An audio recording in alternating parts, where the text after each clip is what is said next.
चलिए प्यारे साथियों, कैसे हो? आशा करता हूँ आप सब लोग बढ़िया होंगे। तो आज की क्लास है प्यारे बच्चों, आज की क्लास से हमारा विलियन के बारे में पढ़ने वाले हैं। तो पिछली वीडियो में करा दिया हूँ 1 से लेकर 30 तक ऑब्जेक्टिव करा दिया हूँ, ठीक ना। 1 से लेकर 30 तक ऑब्जेक्टिव करा दिया था, जो कि यह मेरा मतलब कि वीडियो का पार्ट नंबर 2 है। पार्ट नंबर 2 है जो आपको विलियन के इस चैप्टर में कराने वाला हूँ, ठीक ना। तो इस वीडियो में आपको पूरा ऑब्जेक्टिव क्लियर करने वाला हूँ बिलियन के बारे में, मतलब कि सोल्यूशन आपका पूरा क्लियर होने वाला इस चैप्टर का। चैप्टर नंबर 2 है।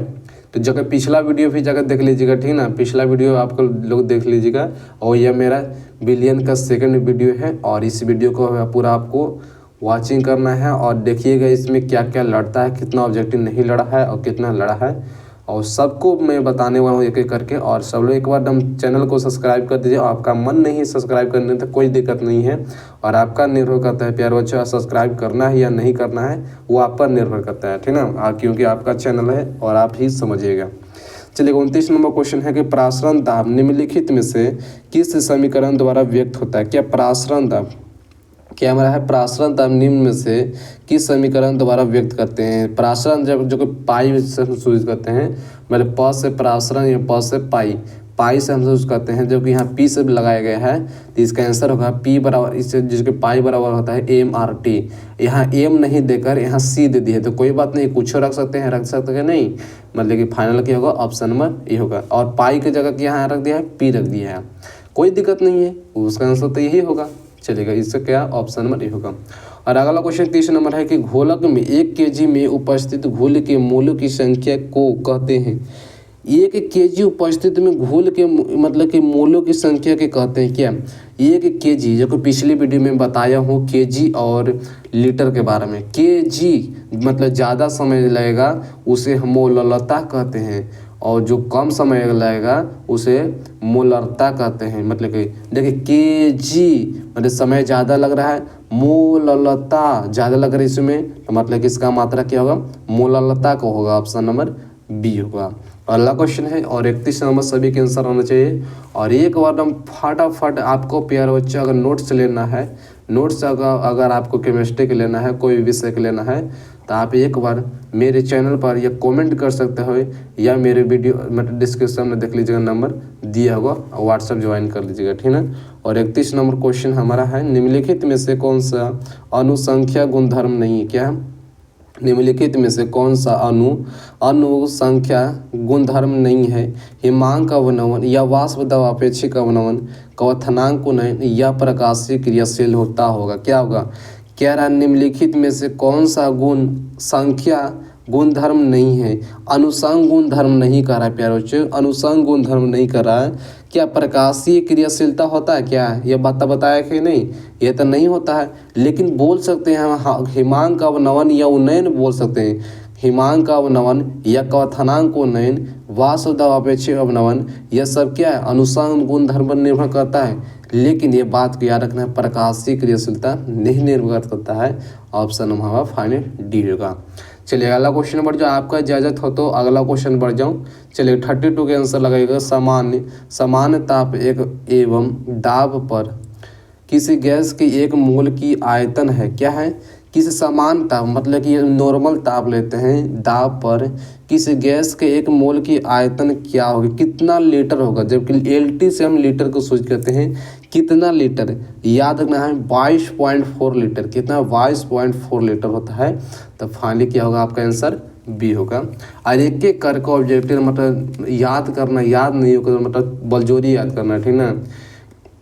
याद करने से याद होता, मानते हैं कि मतलब कि याद करने में कठिनाई होता है, वही कठिनाई मतलब दूर होगा याद होने के बाद, ठीक है। मतलब पढ़ाई तो बहुत ज़्यादा मतलब कठिनाई चीज़ है, मानते हैं। सबसे पढ़ाई नहीं होता है, जो वो सहता है वही आगे बढ़ता है। सब में चीज़ मतलब हर एक चीज़ है जो उसमें कठिनाई होता है, ठीक है। हमको भी पढ़ाने में बहुत ज़्यादा कठिनाई होता है, लेकिन उसको सहेंगे तो ना रहेंगे। मतलब कहा जाता है कि सहता वही रहता है, होता है कि नहीं। चलिए इसी तरह यही बात को लेकर सब चीज़ में करना है।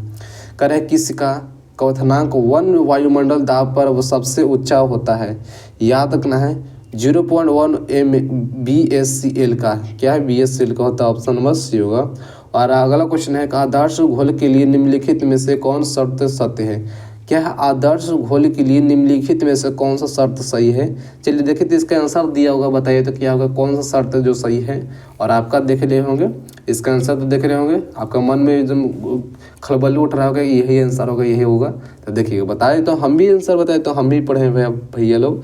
तो ये होगा ऑप्शन नंबर, ये होगा डेल्टा एच मिक्स और 0 पॉइंट डेल्टा वी मिक्स, यानी कि ग्रेटर देन 0 होता है। चलिए ऑप्शन क्या होगा, ये होगा। और अगला क्वेश्चन है और 35 के आंसर आपका लिए बताइए तो आपके लिए बताती है इसका क्वेश्चन के आंसर क्या होगा। और बहना लोग लगे निम्नलिखित में से जलीय घोल के किसका क्वथनांक अधिकतम होता है। क्या जलीय घोल मतलब जल में घुलाते हैं और किसका क्वथनांक मतलब कि किसका अधिक होता है, अधिक होता है जानते हैं, कास्टोसरी Na2SO4 का, Na2SO4 का होता है, सबसे ज़्यादा अधिक हो जाता है, ठीक ना, ऑप्शन बी होगा। अलग अलग क्वेश्चन है कि कौन सा व्यक्तित्व गलत है। चलिए देखते हैं कौन सा गलत है। घोल की प्रभाज क्या होगा इसका आंसर, करे कौन सा व्यक्तित्व गलत जो सूचित करता है। हाँ याद आ गया, पाई बराबर MRT गलत है, क्योंकि देखिए इसमें तो नहीं ये सूचित करता है जो कि इसका परासरण दाब के मान होता है, पाई से परासरण दाब से सूचित करते हैं कि नहीं, तो ये मानते इसमें इसका तो नहीं होगा, तो देखिए यही गलत लग रहा है। चलिएगा इसका क्या होगा, सी होगा। चलिएगा सी होगा आंसर। अगला क्वेश्चन है 36 के आंसर आपके लिए, और आपके लिए इस चैनल को लगाइएगा। और आपके लिए प्यारे बच्चों अभी तक चैनल को नहीं सब्सक्राइब किए हो या किए हो तो बहुत अच्छे, और नहीं किए हो प्यारे बच्चों एक बार चैनल को सब्सक्राइब करिए और एक बार प्लीज़ कमेंट जरूर करिए कि सर सब्सक्राइब आपका कर दिए हैं चैनल को, ठीक ना। चलिएगा, यदि 18 ग्राम ग्लूकोज से 100 ग्राम घोलक के घुलाया जाता है तो उस घोल को कहते हैं, क्या कहते हैं, कितना मोलत करते हैं, तो ऑप्शन नंबर ए होगा, बी होगा, सॉरी 0.1 मोलल, 0.1 मोलल करते हैं। और अगला क्वेश्चन को, वैसा घोल जो किसी निश्चित ताप पर संयोजन में बिना किसी प्रकाश के परिवर्तन में उबलता है उसे कहते हैं वैसा घोल। चलिए मानते हैं कि वैसा घोल है जो किसी निश्चित ताप पर, मतलब चलिए ठीक है, निश्चित ताप पर संयोजन में बंद बिना किसी प्रकार के परिवर्तन से उबलता है उसे हम एजोट्रोपी मिश्रण कहते हैं। हाँ जानते हैं, इसका परिभाषा होता है एजोट्रोपी मतलब कि स्थिर ताप, वैसा ताप जो मतलब वैसा विलयन जो स्थिर ताप पर उबलता है उससे हम एजोट्रोपिक मिश्रण बोलते हैं, ये परिभाषा इसका है। तो क्या होगा, ऑप्शन नंबर ए होगा। और अगला क्वेश्चन है, मतलब कि एजोट्रोपिक मिश्रण 2 प्रकार के बांटा जाता है, एगो न्यूनतम क्वांथी एगो उच्चतम क्वांथी होता है। और ये बात को याद रखना है, कितने भागों में एजोट्रोपिक मिश्रण 2 भागों में बांटा होता है, न्यूनतम एगो उच्चतम क्वांथी के लिए। और चलेगा 39 के आंसर है 0.01 m में ग्लूकोज के विलयन की तुलना में इतना है तो विलयन के हिमांक के में अवनमन होगा। क्या होगा, हिमांक का अवनमन क्या होगा, क्या समान ही रहेगा, लगभग दुगुना हो जाएगा या लगभग 3 या लगभग 6 गुना होगा। देखिए इसका मान क्या होगा, देखिए इसका हल करने पर, लेकिन प्यारे क्या कह सकता हूँ, यहाँ पर जागा तो नहीं है और आपका जागा लाने के लिए आपको सबको सपोर्ट करना होगा, तो वही मतलब पूरा सॉल्व करके बताऊंगा। तो क्या होगा इसका आंसर, फाइनली लगभग 3 गुना होगा, 3 गुना जानते ना हो।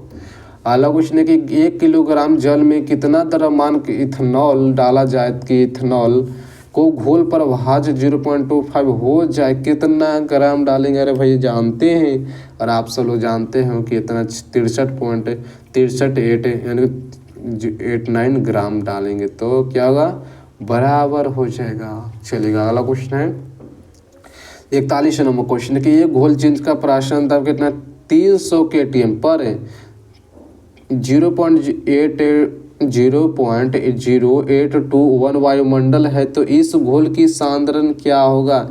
इस घोल की सांद्रण अभी आप सब जानते हो कि 0.033 m होगा। ऑप्शन क्या होगा, डी होगा। चलिएगा आपका और 42 नंबर क्वेश्चन आपका बताइए तो इसका क्या होगा आंसर, कि आदर्श विलयन के निम्नलिखित में से कौन गुण है। चलिए देखते हैं क्या होगा इसका आंसर। आदर्श विलयन का निम्नलिखित में से कौन गुण है, यह राउल्ट का नियम का पालन करता है या यह राउल्ट का नियम का पालन नहीं करता है, ए और बी दोनों इनमें से कोई नहीं। चलिए देखते हैं। देखिए आदर्श विलयन 2 प्रकार के होते हैं, एगो आदर्श विलयन एगो अनादर्श विलयन। मतलब ऐसे बांटा होता है कि राउल्ट का नियम के अनुसार आदर्श विलयन 2 भागों में बढ़ता है। मतलब कि धनात्मक और ऋणात्मक होता है। मतलब कारक है आदर्श विलयन निम्नलिखित में से कौन गुण है, कि हम जानते हैं कि आदर्श विलयन है या राउल्ट के नियम के अनुसार ये टूटा है, या राउल्ट के नियम के से ही टूटा है। मतलब कि ऑप्शन क्या होगा, ऑप्शन नंबर ये होगा, यह राउल्ट के नियम को पालन करता है। ठीक है, चलिएगा अगला क्वेश्चन है। चलिए न्यूमेरिकल इसको आगे बढ़ता हूँ और कि इस कराने से कोई फायदा नहीं है ना। चलिए अगला क्वेश्चन है 44 नंबर क्वेश्चन है कि वाष्प घनत्व का अपेक्षिक अवनवन समानुपाती होती है। यानी कि वाष्प घनत्व अपेक्षिक अवनवन के समानुपाती होते हैं, क्योंकि घोल के मोल पर भाज के कारण के घोलों के मूल यानी घुल के मोल पर भाज के क्या समानुपाती होती है। इसका आंसर फाली ये होगा। अगला क्वेश्चन का क्या आवासशील विलयन के विलय रखने वाले विलयन की वाष्प दाब में अपेक्षिक अवनवन विलय के मूल्य को अंश में समानुपाती होती है।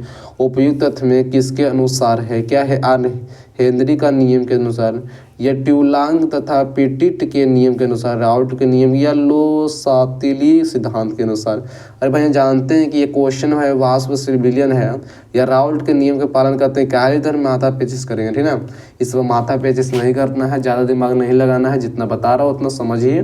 क्योंकि देखिए जितना क्वेश्चन करा रहा हूँ वो मतलब जितना क्वेश्चन करा रहा हूँ प्यारे बच्चों, मतलब कि मेरे पर सब छोड़ दीजिए, क्या करना है, क्वेश्चन कितना पढ़ाना है क्या नहीं पढ़ाना है वो सब हम जानते हैं। ठीक है, आप नहीं जानते, आपको मैं सिखाता हूँ, जितना पढ़ना है जो पढ़ाता हूँ उतना पढ़िए। ठीक है, और आपका लड़ने की गारंटी हम लेते हैं, नहीं लड़ेगा तो मतलब कि आप सब कमेंट जरूर करिएगा, कहाँ जाएगी मेरे चैनल छोड़ के।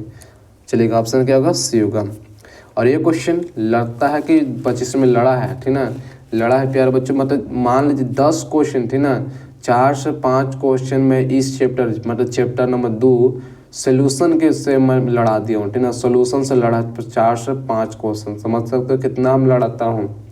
इसलिए कहता हूँ जितना बता रहा हूँ उतना क्लियर करिए। चलिए गाइस 46 नंबर क्वेश्चन, निम्नलिखित में से कौन आदर्श घोल नहीं, क्या आदर्श घोल नहीं है। अरे भैया जानते आदर्श घोल नहीं कहते हैं हम, तो वह है हमारा क्लोरोफॉर्म और एसीटोन। इसके मतलब क्लोरोफॉर्म और एसीटोन नहीं बोल के इसे उल्टा बोल देगा, एसीटोन नहीं लिखकर यहाँ कार्बन डाइऑक्साइड लिख देगा और क्लोरोफॉर्म लिख देगा। मतलब कोई ही क्वेश्चन रहेगा, खाली क्लोरोफॉर्म पर याद रखना, क्लोरोफॉर्म और एसीटोन है क्या है ना, आदर्श घोल नहीं निर्माण करता है। ऑप्शन नंबर सी होगा।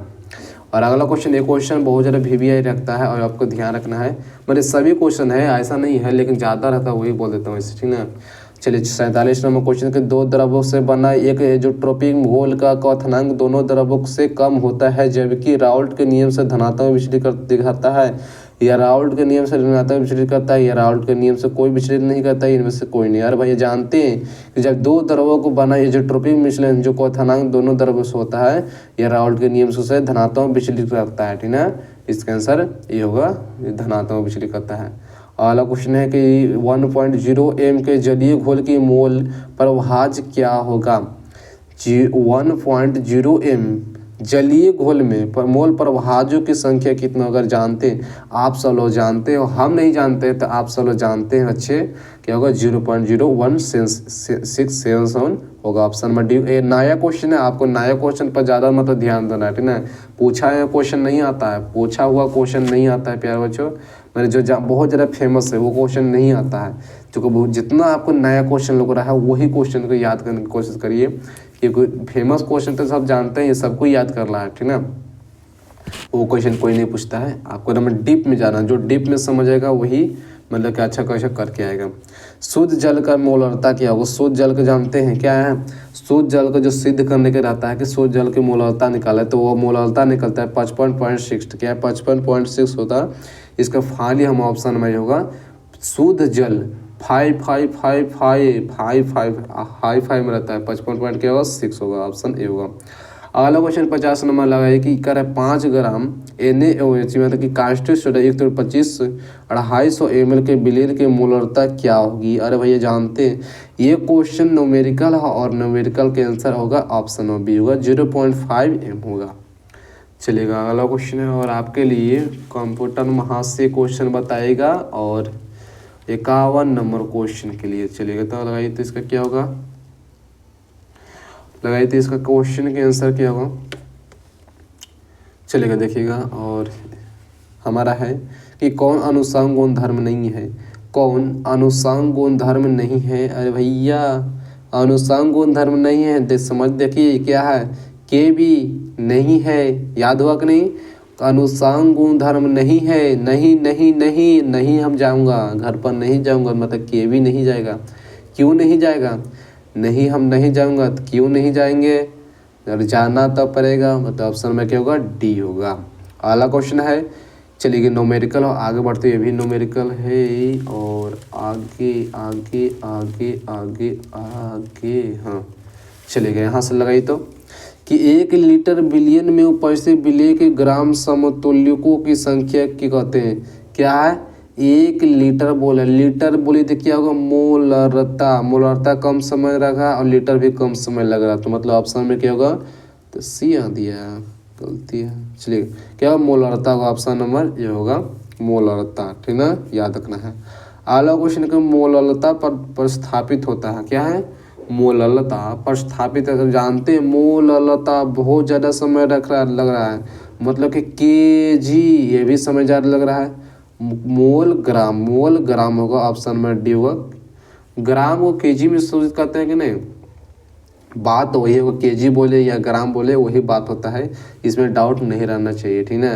अगला क्वेश्चन 58 नंबर, किसी गैस के विलायक में विलेयता के समीकरण है, किसी भी गैस लेता है, चलिए मानते हैं कि विलायक या विलेयता का समीकरण व्यक्त करता है, ऑप्शन में क्या होगा, ये होगा एस बराबर के पी एक्स। ये नया क्वेश्चन है और आपको इस बात को याद रखना है और इस क्वेश्चन को भी ध्यान रखना है, ठीक ना। और अगला क्वेश्चन बढ़ता हूँ, चलिएगा देखता हूँ, चलिएगा कंप्यूटर में हाथ से आपका क्वेश्चन है 59 की परासरण दाब की इकाई है। देखिए पहले ही मैं वीडियो में बताया था, जबकि हम सोल्यूशन के बारे में क्वेश्चन पढ़ा रहा था कि जो परासरण दाब को हम एटीएम से नापते हैं, क्या है, एटीएम से नापते हैं, ये बात को याद रखना है। मतलब कैलोरी तलोरी कुछ नहीं मारना है, एटीएम जानते हो ना, जो बैंक में जाते हो एटीएम से निकालते हो पैसा, बहुत ज़्यादा निकालते हो कि नहीं, एटीएम परासरण दाब, मतलब दबाकर कार्ड को निकालते हैं एटीएम से पैसा, तो क्या होगा, ऑप्शन नंबर डी होगा, एटीएम। अगला क्वेश्चन है कि सम परासरण विलयन में समान होती है, क्या होता है। और अभी तक जो भी प्यारे बच्चे अभी तक चैनल को नहीं सब्सक्राइब किए हैं, अब मैं कुछ नहीं बोलने वाला हूँ और आपका मर्जी है, सब्सक्राइब करिए या नहीं करिए, मतलब उससे मतलब नहीं है। और एक बार वीडियो को तो लाइक करिए, एक बार वीडियो को लाइक करिए और एक बार कमेंट भी कर दीजिएगा। चलिएगा, सम परासरी विलयन में समान होती है, क्या समान होती है, तो याद रखना है मोलर सांद्रण, मोलर सांद्रण याद रखना है। ये बहुत बार क्वेश्चन पूछता है और ये क्वेश्चन 2025 में छप गया था, इसलिए मैं बताता हूँ प्यारे बच्चों को, जो क्या सम परासरण विलयन है, जो समान हमारा होता है मोलर का सांद्रण होता है, ये बात को याद रखना है, ऑप्शन ये होगा। अगला क्वेश्चन है कि निम्नलिखित में से कौन हाइड्रोक्साइड जल में विलय होती होगा, निम्नलिखित में से कह रहा है कौन हाइड्रोक्साइड जल में विलय होगा। और जानते हैं BOH2 होता है, ये क्वेश्चन नया आपको लग रहा है, इसलिए आपको ध्यान रखना है। देखिए जो भी मैं बता रहा हूँ नया क्वेश्चन एकदम ध्यान रखना है, ठीक ना, क्योंकि पूछा वो क्वेश्चन उतना आता नहीं है, क्योंकि पूछा वो क्वेश्चन सब जानकारी वाला जानता है, सब कुछ जानता है, और वो क्वेश्चन देगा कहला, ठीक ना, वो देगा कहला कुछ जब सब जान ही रहा है। मैं नया क्वेश्चन कराने का चाहता हूँ, ठीक ना, जितना नया क्वेश्चन हो वही पूछता है। चलेगा, अगला क्वेश्चन है कि आदर्श घोल के लिए ही किसका मान शून्य नहीं होगा। ये इस तरह से क्वेश्चन इस तरह पूछता है, पूछने वाला क्वेश्चन ये सब है कि आदर्श घोल के लिए किसका मान शून्य नहीं होता है, तो जिसका शून्य नहीं होता वो जो है डेल्टा मिक्स एस होता है, डेल्टा मिक्स एस है ना, क्या होगा, इसका शून्य नहीं होता, ये बात को याद रखना है। और अगला क्वेश्चन बढ़ जाओ, चलेगा 63 नंबर क्वेश्चन है कि सांद्रण इकाई जो ताप क्रम में स्वतंत्र होता है, ताप पर जो क्रम में स्वतंत्र तो वो हमारा होता है मोललता। 63 नंबर क्वेश्चन का ऑप्शन नंबर सी को मोललता है ना, ताप जो मतलब स्वतंत्र होता है, यह कोई मतलब निर्भर नहीं करता, स्वतंत्र मतलब कि मोललता है निर्भर नहीं करता है ताप पर, याद हो गया, मोललता है स्वतंत्र होता है, ताप पर मतलब स्वतंत्र का हुआ मतलब निर्भर नहीं करता है, ऑप्शन नंबर सी होगा। अगला क्वेश्चन है, चलिए 64 के आंसर आपके लिए और इसका क्वेश्चन आप ही है और इसका क्वेश्चन लगाने के प्रयास करिएगा। क्या होगा इसका, निम्नलिखित में से कौन अनुसांख्य गुण धर्म है, क्या अनुसांख्य गुण धर्म है, और आपके क्वेश्चन के लगाए थे, इसका आंसर क्या होगा, अनुसांख्य गुण धर्म नहीं है। चलिएगा, इसका क्या होगा, थनांग, वाष्पदाब, हिमांग या प्राशन दाब, अरे क्या कह रहा है, अनुसंग गुण धर्म है, क्या कवथनांक होगा, कवथनांक होगा, वाष्प दाब होगा, अनुसंग गुण धर्म नहीं है बोलना चाहिए। ये तो सभी को कवथनांक, हिमांक या वाष्प पराशर दाब सभी इसमें से होगा, लेकिन क्या यहाँ इनमें से सभी यहाँ देना चाहिए ऑप्शन में, ठीक ना। ये गलती क्वेश्चन है, टाइप हो गया, ठीक ना। ये सभी होगा, याद रखना, कवथनांक हुआ, वाष्प दाब, हिमांक और पराशर दाब, ये सभी क्वेश्चन के अनुसंग गुणधर्म है। चलिए अगला क्वेश्चन बढ़ते हैं। इसमें टाइपिंग थोड़ा सा क्या है ना, गलती हो गया, इनमें सभी यहाँ पर क्वेश्चन देना था लेकिन यहाँ पराशर दाब दे दिया है। चलिए बढ़ते हैं अगले। कौन से सांद्रण इकाई ताप में स्वतंत्र बताए थे, मतलब ताप पर निर्भर नहीं करता है, मूलतः ऑप्शन नंबर ए होगा। और अगला क्वेश्चन चलिए 66 नंबर क्वेश्चन के विलयन के जिससे पराशर दाब समान ताप पर समान होती है वह कहलाते हैं। विलयन जिसमें पराशर दाब समान ताप पर समान होते हैं वह कहलाते हैं संपराशरी, ऑप्शन नंबर डी होगा। ये क्वेश्चन 2025 में छप गया था, समझ सकते हो कितना क्वेश्चन बंद करा दूँ, 7 से 8 क्वेश्चन 2025 में छपा प्यारे बच्चों। अरे बताइए कितना मैं मतलब ला कर दिखाया हूँ इस चैप्टर का, और वही क्वेश्चन आपको 2026 में भी लड़ने वाला है, वही क्वेश्चन मैं पढ़ा रहा हूँ आपका 26 में जी एग्जाम के लिए, ठीक है। और इस क्वेश्चन को एकदम ध्यान लगा कर देखना, जितना पढ़ा रहा हूँ उतना समझिएगा क्या होगा। तो ये संप्राशनी। अगला क्वेश्चन है 67 नंबर क्वेश्चन तो नहीं करा सकता हूँ। और देखिए 68 नंबर है कि विलयन में विलय की मूलतः किस यूनिट्स में व्यक्त होते हैं। तो यह याद रखना है, मोल के जी इनवर्स या विलाय के रूप में व्यक्त किया जाता है, ऑप्शन नंबर डी होगा। अगला क्वेश्चन है वो चलिए 69 के, जलीय विलयन में ताप में वृद्धि करने पर उसमें कमी आती है। जब हम ताप में वृद्धि करते हैं तो उसमें क्या कमी आ जाते हैं, मोलरता बढ़ने पर, मोलरता घटने पर, या मोल अंश बढ़ने पर, या डॉलर प्रतिशत बढ़ने पर क्या होगा। जब हम देखें, जब जलीय विलयन में जब ताप वृद्धि मतलब वृद्धि मतलब कि विघटन अधिक कम करते हैं तो उसमें कमी होती है क्या, मोलरता बढ़ाने पर। मोलरता को क्या है, बढ़ाने पड़ता है, ऑप्शन नंबर सी होगा। व्युत्क्रम अनुपाती होता है। चलिएगा अगला क्वेश्चन 70 नंबर आपके क्वेश्चन लगाइएगा। और हमारा 70 नंबर क्वेश्चन प्यारे बच्चों आपका क्वेश्चन नंबर तो क्लियर करने वाला, ठीक ना। आपका विलयन का पूरा वीडियो मतलब कि पूरा आपका ऑब्जेक्टिव क्लियर होने वाला है। और अभी तक पहला वीडियो नहीं देखे हैं, जाकर पहला वीडियो देख लीजिएगा, ठीक ना। चलेगा निम्नलिखित में से किसका विलयन के अनुसंग गुणधर्म नहीं है, और ऑप्शन में क्या होगा, बी होगा, विशिष्ट नाम है, अनुसंग गुणधर्म नहीं। लेकिन पराशर दाब, वाष्प दाब, अवनमन और हिमांक अवनमन सब क्या है, तो यह विलयन के अनुसंग गुणधर्म है और नहीं है, पृष्ठ नाम नहीं है। अगला क्वेश्चन है कि निम्नलिखित में जलीय विलयन के उच्चतम क्वांथम का विलयन है। उच्चतम क्वांथम एजोट्रोपिक मिश्रण दो प्रकार के होते हैं, एक न्यूनतम एक उच्चतम है। पूछ रहा है क्या है, उच्चतम क्वांथम का विलयन है, तो याद रखना ऑप्शन नंबर सी होगा, 0.001 mgCl2 होता है, ऑप्शन सी होगा। अगला क्वेश्चन है चलिए 72 के आंसर आइए लगाइएगा। और आपके लिए प्यारे बच्चे, विलयन के अनुसंख्य गुणधर्म में वे गुण होते हैं जो निर्भर करते हैं। अरे क्या होता है, विलयन के अनुसंग गुणधर्म वे गुण होते हैं जो निर्भर करते हैं, तो याद रखें केवल गुण कणों की संख्या पर। क्या केवल कणों की संख्या, ये क्वेश्चन नया है, छापा है, और आपका नया क्वेश्चन पर ध्यान रखना है। जितने मेरे पीछे लोग देख रहे हैं आपके लिए कह रहा हूँ, ठीक ना। जितना मैं कह रहा हूँ उतना सुनिए, क्योंकि आपको पढ़ाने के लिए हम बैठे हैं, आपका गुरुजी, ठीक है। तो केवल कणों की संख्या पर। चलेगा अगला क्वेश्चन है चलिए यूरिया का 0.6% जलीय विलयन किसके संप्राशनी होगा, यार 0.1 m ग्लूकोज का, क्या ग्लूकोज का होता है। और अगला क्वेश्चन क्या क्वेश्चन है, चलेगा तो तीनों क्वेश्चन बताइएगा, तो तीनों क्वेश्चन है और आप लास्ट बताइएगा कि आपका बट उतना क्वेश्चन कराएं, आपका क्वेश्चन कितना आपको सही हुआ और कितना गलती होगा, एक बार बताइए तो क्या होगा, कितना गलती और कितना सही होगा, एक बार फटाफट कमेंट करिए। तो चलिए क्या होगा, चलिए कमेंट कर दें, क्या कर दिए कमेंट, चलिए थैंक यू। चलिए अगला क्वेश्चन देखे तो निम्नलिखित में किसका जलीय विलयन की क्वेश्चन है, तो बहुत बात बता दिए थे ना। चलेगा इनमें से कौन राउल्ट के नियम का धनात्मक बिजली करता है, बिजली प्रभाव प्रदर्शित नहीं करता है, क्या है ऑप्शन नंबर, हाँ बताए थे बेंजीन और क्लोरोफॉर्म, वहाँ बात याद रखनी है, वो हम कार्बन डाइऑक्साइड बोल रहे थे ना, लेकिन यहाँ बेंजीन लिख दिया कि नहीं, बेंजीन और क्लोरोफॉर्म होगा, ऑप्शन ए होगा। चलेगा। आपका क्वेश्चन लास्ट है 76 नंबर क्वेश्चन का, मोल अवनमन स्थिरांक निर्भर करता है। तो यह है ऑप्शन विलायकी प्रकृति पर। ये क्वेश्चन 2025 में आ गया था और ये क्वेश्चन 2025 में आ गया था, ठीक है, जितना भी बता रहा हूँ। और आपका 8 से 9 क्वेश्चन आ गया कि नहीं, इस चैप्टर से 8 से 9 क्वेश्चन छप गया, मतलब कि समझ सकते हो। और आपका बिहार बोर्ड 2026 के लिए भी छपेगा 8 से 9 क्वेश्चन इसी चैप्टर से, ठीक है, चलेगा। और मिलते हैं अगले वीडियो के साथ। और एक बार अपने मन से लास्ट बार बोल रहा हूँ, मतलब चैनल को सब्सक्राइब करिए, लाइक करिए एंड एक बार अपना प्यारा सा कमेंट जरूर करिएगा। मिलते हैं एक अगले वीडियो के साथ इसे से लेकर। Thank you.